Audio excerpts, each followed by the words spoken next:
The new trend in the mobile phone industry is the Lite and mini versions of the flagship smartphones.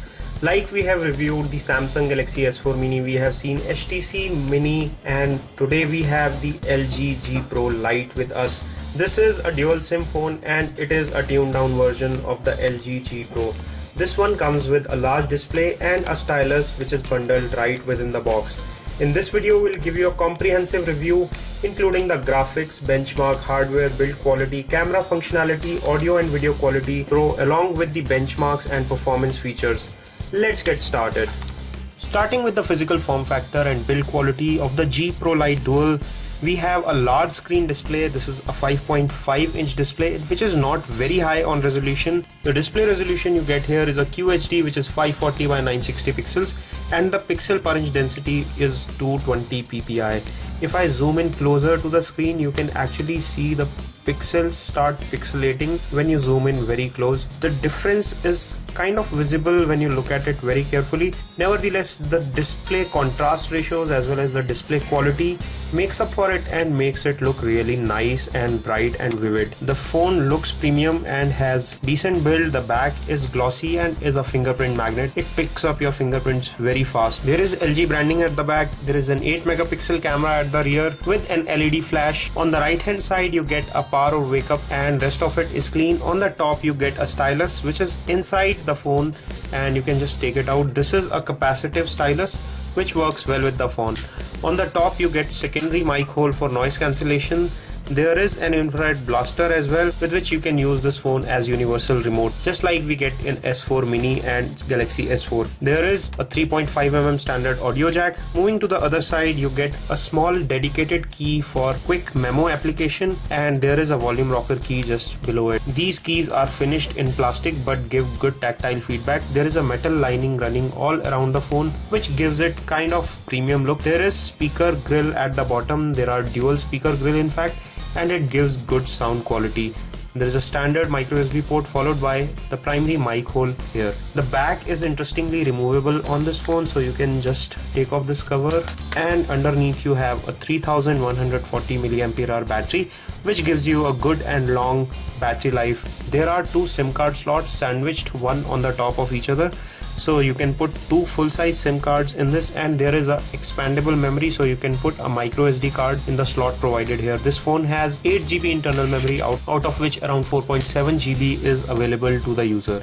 There is a front-facing camera of 1.3 megapixel provided on this, and you can use it for video conferencing as well as video calling. On the bottom of the display you get 4 buttons. The 3 buttons that you see on the left are standard back buttons, home button and menu button, whereas this is a special dual SIM button in which you can quickly toggle between the SIMs as well as access the dual SIM menu, with which you can control your SIMs and use functions like the smart forwarding etc. for your SIM cards.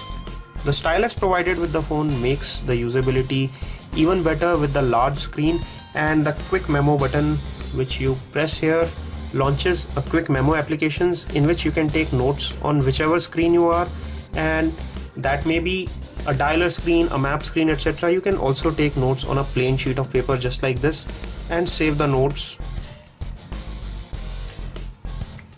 and it will be saved in your gallery in special notes folder. When you are not using the stylus, it can be placed securely within the phone itself, and it fits nicely into the phone body. Besides not being a high definition display on a large 5.5-inch screen, it still manages to produce really good and nice vivid colors. As you can see, the IPS display is doing a really good job with the viewing angles being very steep. I'll quickly play some games to give you an idea of how responsive the touchscreen is and how well it handles the games when it comes to graphics experience. Since this phone is not very powerful when it comes to the hardware, it may not play very heavy games, but let's try our hands. This is Frontline Commando. One thing I must appreciate is that this phone has very precise touchscreen handling and the sensitivity is very good. I'm able to control the player very easily and very precisely. There's no jitter or unevenness when in the movement. There is no jerkiness. The graphics are rendering pretty okay, and there is no problem with games like the Frontline Commando. Let us try some other games as well. Interestingly, it is rendering smooth graphics on the game like the Asphalt 8. This is the Asphalt 8 Airborne. Let's see how the gameplay actually comes out to be on the LG G Pro Lite Dual. To our surprise, it is rendering graphics fairly okay. It's not very smooth, but it's not bad either. We can still see most of the graphics rendering in a very smooth way. Not much of trouble over here. The control is also precise.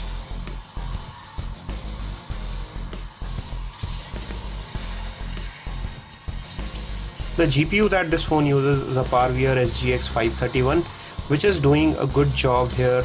I must say that I did not expect this smooth performance on a game like Asphalt 8 Airborne when it comes to LG G Pro Lite. But it is exceeding my expectation when it comes to gaming. Subway Surf is a much simpler game, but it gives you a lot of vibrant graphics and a chance to test the touchscreen sensitivity and how well it responds to the touch and how fast and quick it is when it comes to promptness of the touchscreen display. And the LG G Pro Lite is not giving us any trouble over here. We can play this game very smoothly and very easily on this phone. After gaming, let's talk the specification and benchmarks. On Antutu benchmark, we got a score of 8304, which is not very high, but it is not very bad either. For a phone in the range of around 20,000 rupees, you may find that this score is fairly low. Talking of the hardware specification, it is powered by a 1 GHz dual core processor and has 1 GB of RAM, 8 GB of internal memory. The GPU that is used on this phone is Parvier SGX 531. Let me also show you the graphics benchmarks. We test the graphics on Nina Mark II. Let's see how it performs.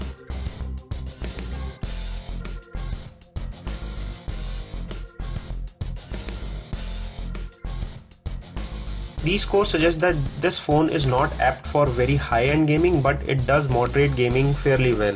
Next we come to our camera test, in which we take a picture in front of you and show you how the quality comes out to be.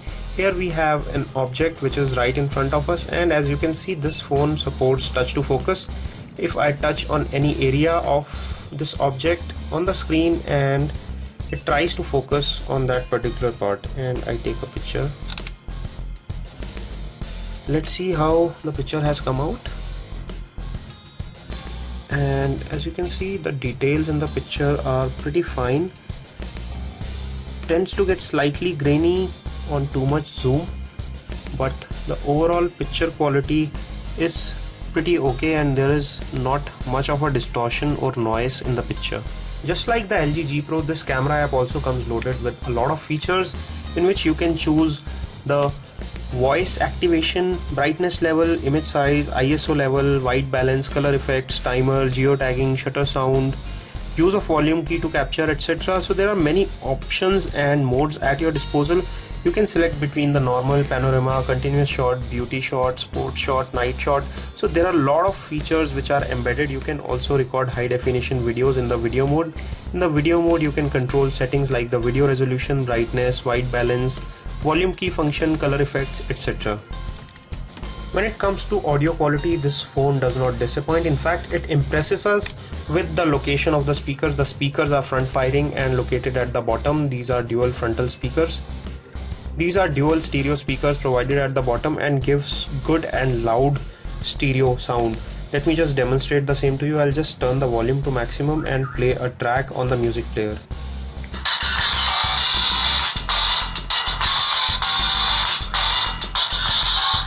There is no problem of sound getting muffled because of the location of speaker at the back, which happens with most smartphones these days.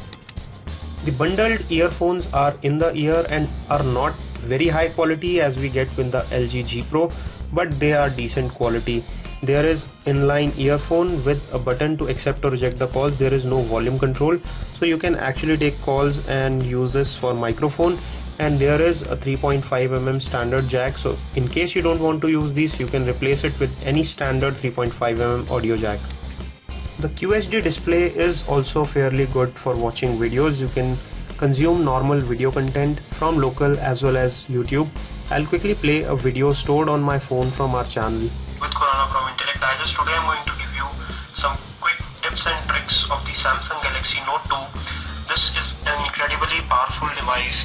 The viewing angles are good as well as the audio is fairly loud from the bottom speakers provided right here. I'm going to talk about Talking of some special software features of the LG G Pro Lite, it comes with almost the identical software ROM that you get on the G Pro, and it comes with many interesting functionalities that you find, like the quick remote, which allows you to use this phone as a proper universal remote with the infrared blaster provided on the top here.